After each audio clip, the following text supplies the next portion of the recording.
नमस्कार मित्रों, एक बार फिर आपका स्वागत है आपके अपने YouTube चैनल अथर्व एकेडमी में। दोस्तों, यह हमारी करंट अफेयर की चौथी क्लास है। आशा करता हूं इसके पहले की 3 क्लासेस आपने देख ली होंगी।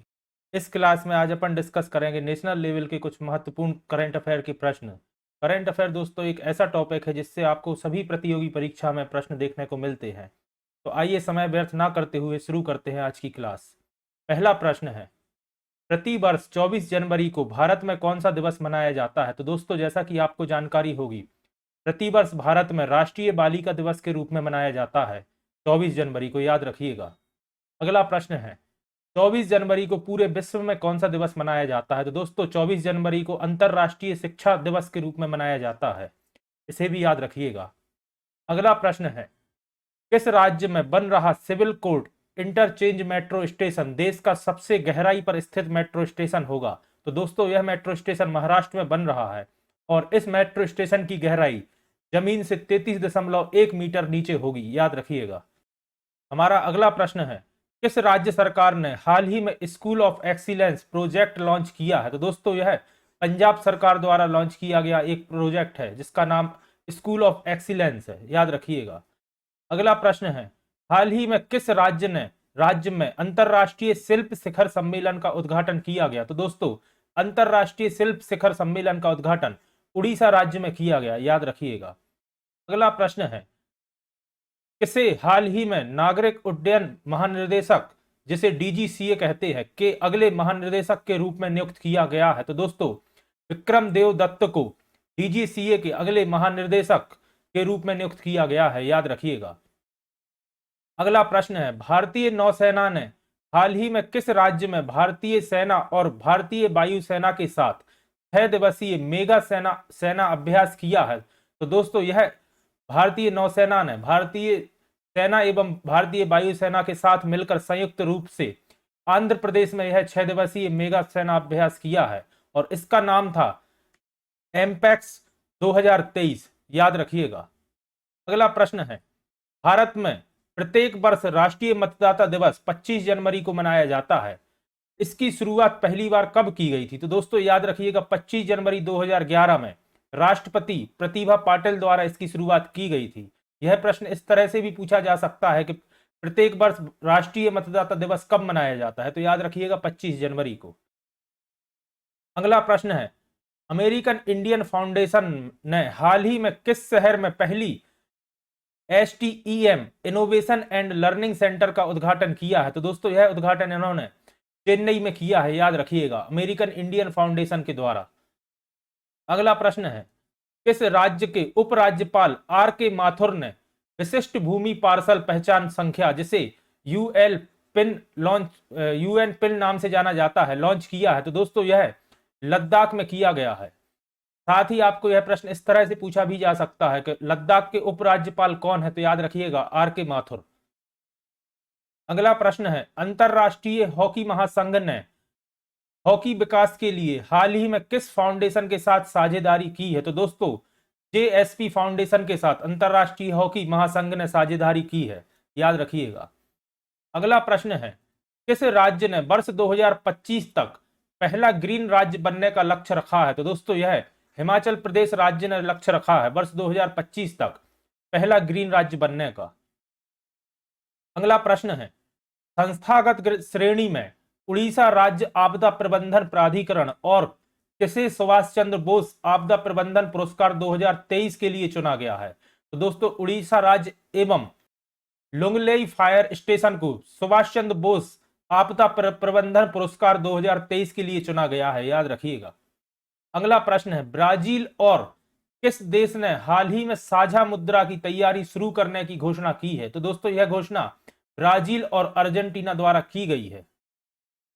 अगला प्रश्न है, यूनेस्को ने वर्ष 2023 के लिए अंतरराष्ट्रीय शिक्षा दिवस की मुख्य विषय थीम क्या रखी है? तो दोस्तों, इस विषय थीम का नाम है to invest in people's prioritise education, याद रखिएगा। हमारा अगला प्रश्न है, कृषि जागरण के विकास के किस मुख्यालय में भारत के प्रथम FPO कॉल सेंटर का उद्घाटन किया गया है? तो दोस्तों, कृषि जागरण के नई दिल्ली के मुख्यालय में इसका उद्घाटन किया गया है? भारत के प्रथम एफपीओ कॉल सेंटर का। अगला प्रश्न है, ब्रांड गार्जियनशिप इंडेक्स 2023 में भारतीयों में पहले एवं विश्व में दूसरे स्थान पर किसे रखा गया है? तो दोस्तों मुकेश अंबानी को रखा गया है ब्रांड गार्जियनशिप इंडेक्स 2023 में, भारत में पहले स्थान पर एवं विश्व में दूसरे स्थान पर। अगला प्रश्न है, हमारे सौरमंडल के किस ग्रह पर अभी तक के सबसे विशाल पहाड़ ओलंपस मॉन्स की खोज की गई है? तो दोस्तों मंगल ग्रह पर पाया गया यह पहाड़ अभी तक का पाया गया सबसे विशाल पहाड़ है, इसका नाम ओलंपस मॉन्स है। अगला प्रश्न है, किस देश के खिलाड़ी ने इंडिया ओपन बैडमिंटन टूर्नामेंट में पुरुष सिंगल का खिताब जीता है? तो दोस्तों यह खिताब थाईलैंड के खिलाड़ी ने जीता है और इनका नाम है कुलनाबुत बितिंदरसन, याद रखिएगा। हमारा अगला प्रश्न है, जम्मू और कश्मीर सरकार ने 4 फरवरी से 14 फरवरी तक अपना कौन सा सरस मेला 2023 आयोजित किया है? तो दोस्तों यह उन्होंने पहला सरस मेला आयोजित किया है और यह प्रश्न इस तरह से भी पूछा जा सकता है कि सरस मेला का आयोजन कहां किया जाता है? तो उसका सही जवाब होगा जम्मू और कश्मीर। अगला प्रश्न है, 21वें ढाका अंतरराष्ट्रीय फिल्म महोत्सव में हाल ही में एशियाई फिल्म प्रतियोगिता वर्ग में कितनी भारतीय फिल्म को सर्वश्रेष्ठ पटकथा लेखक का पुरस्कार मिला है? तो दोस्तों 2 भारतीय फिल्मों को पटकथा लेखक का पुरस्कार मिला है, याद रखिएगा, 21वें ढाका अंतरराष्ट्रीय फिल्म महोत्सव में, जो कि बांग्लादेश में आयोजित किया जाता है। अगला प्रश्न है, भारत के किस राज्य का अस्का थाना देश का नंबर 1 पुलिस स्टेशन बन गया है? तो दोस्तों उड़ीसा राज्य का अस्का थाना देश में नंबर 1 पुलिस स्टेशन बन गया है, याद रखिएगा। हमारा अगला प्रश्न है, किस देश की सरकार ने हाल ही में यानोमामी में मेडिकल इमरजेंसी की घोषणा की है? तो दोस्तों यानोमामी जो कि ब्राजील में स्थित है, ब्राजील सरकार ने ही मेडिकल इमरजेंसी की घोषणा की है। अगला प्रश्न है, हाल ही में मशहूर आर्किटेक्ट और पद्म भूषण से सम्मानित बालकृष्ण जोशी का कितने वर्ष की आयु में निधन हो गया है? तो दोस्तों बालकृष्ण जोशी जी का 95 वर्ष की आयु में निधन हुआ है और यह मशहूर आर्किटेक्ट एवं पद्म भूषण सम्मानित थे। अगला प्रश्न है, हाल ही में किसने चंडीगढ़ में उत्तर भारत की 2000 किलोवाट की सबसे बड़ी तैरती हुई सौर ऊर्जा परियोजना का उद्घाटन किया है? तो दोस्तों यह उद्घाटन बनवारी लाल पुरोहित जी ने किया है। साथ ही मैं आपको बताना चाहूंगा बनवारी लाल पुरोहित पंजाब के 29वें गवर्नर एवं चंडीगढ़ के एडमिनिस्ट्रेटर हैं, याद रखिएगा। अगला प्रश्न है, मुंबई अंतरराष्ट्रीय हवाई अड्डे ने अपने बेड़े में कितने एमजी जेट्स को शामिल किया है? तो दोस्तों 45 एमजी जेट्स को शामिल किया है मुंबई अंतरराष्ट्रीय हवाई अड्डे ने, याद रखिएगा। अगला प्रश्न है, एयर मार्शल एपी सिंह को हाल ही में भारत की किस सेना के नए उप प्रमुख के रूप में नियुक्त किया गया है? तो दोस्तों इन्हें वायुसेना के उप प्रमुख के रूप में नियुक्त किया गया है, याद रखिएगा। यह प्रश्न इस तरह से भी पूछा जा सकता है कि भारतीय वायुसेना के उप प्रमुख कौन है? तो याद रखिएगा एपी सिंह। अगला प्रश्न है, हाल ही में मैनुएला बोटे को किस देश की पहली महिला प्रधानमंत्री नियुक्त किया गया है? इसका सही जवाब होगा इक्वाटोरियल गिनी। यह प्रश्न इस तरह से भी पूछा जा सकता है कि इक्वाटोरियल गिनी की पहली महिला प्रधानमंत्री कौन है? तो याद रखिएगा मैनुएला बोटे एक्वा गिनी की पहली महिला प्रधानमंत्री है। अगला प्रश्न है, हाल ही में अंतरराष्ट्रीय मुद्रा कोष ने किस देश के लिए 4.7 बिलियन अमेरिकी डॉलर ऋण की मंजूरी की है? तो याद रखिएगा 4.7 बिलियन अमेरिकन डॉलर की ऋण की मंजूरी बांग्लादेश के लिए की गई है अंतरराष्ट्रीय मुद्रा कोष के द्वारा। फिर प्रश्न है, हाल ही में भारत किस देश के साथ सेमीकंडक्टर उद्योग में सहयोग को बढ़ावा देने के लिए एक टास्क फोर्स बनाने पर सहमत हुआ है? तो दोस्तों यह अमेरिका के साथ सहमति बनी है सेमीकंडक्टर उद्योग को बढ़ावा देने के लिए।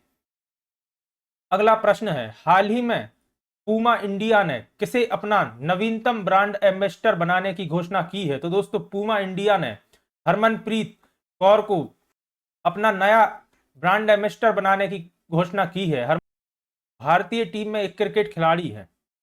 अगला प्रश्न है, हाल ही में यूक्रेन के किस ऐतिहासिक बंदरगाह को संयुक्त राष्ट्र के शैक्षणिक वैज्ञानिक एवं सांस्कृतिक संगठन, जिसे दोस्तों अपन यूनेस्को के नाम से जानते हैं, की विश्व विरासत सूची में शामिल किया गया है? तो दोस्तों यूक्रेन के ओडेसा बंदरगाह को यूनेस्को की सूची में शामिल किया गया है, याद रखिएगा।